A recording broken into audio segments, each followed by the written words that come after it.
ശൈലജ ടീച്ചറിനെ ഈ പേരാവൂരിൽ മത്സരിപ്പിക്കുന്നതിന് എന്താ തെറ്റ്? അതിന് മറുപടി പറയണ്ടേ?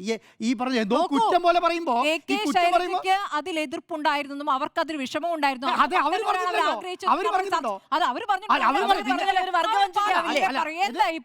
നമ്മളിവിടെ ചർച്ച ചെയ്തു.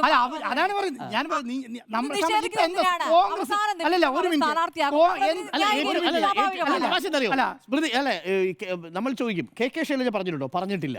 കെ ശൈലജ ഏറ്റവും ഒടുവിൽ പറഞ്ഞെന്താ? പേരാവൂർ എന്റെ നാടല്ലേ, അവിടെ മത്സരം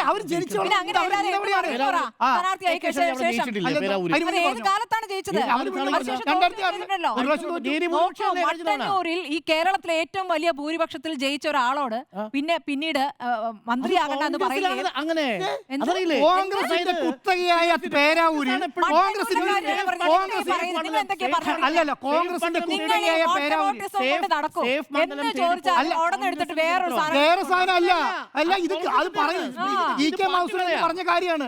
കോൺഗ്രസിന്റെ കുത്തകയായ പേരാവൂരിൽ സണ്ണി ജോസഫ് എന്ന് പറഞ്ഞ അതികായകനെ തോൽപ്പിച്ച് ഈ നിയമസഭയിൽ വന്ന ആളാണ് ശൈലജ ടീച്ചർ അല്ലേ? ആ സ്ഥാനാർത്ഥി അതേ ആള് രണ്ടാമത് ശൈലജ ടീച്ചറെ തോൽപ്പിച്ച് പിന്നെ അധികാരത്തിൽ വന്നു. അവരെ തോൽപ്പിക്കാൻ വിടേണ്ടത് ഈ ശൈലജ ടീച്ചറാണെന്ന് തീരുമാനിച്ചത് പാർട്ടിയാണ്. അത് അങ്ങനെ വിടാൻ പാടില്ല. അതെന്തോ വലിയ അപരാധമാണെന്നുള്ള നിലയ്ക്കാണ് പറഞ്ഞുകൊണ്ടിരിക്കുന്നത്. അതിന് മട്ടന്നൂരിലെ വലിയ ഭൂരിപക്ഷം പറഞ്ഞുകൊണ്ടിരിക്കുക. മട്ടന്നൂർ പാർട്ടി കോട്ടയാണ്. അവിടെ ആര് മത്സരിച്ചാലും വലിയ ഭൂരിപക്ഷത്തോട് ജയിക്കും.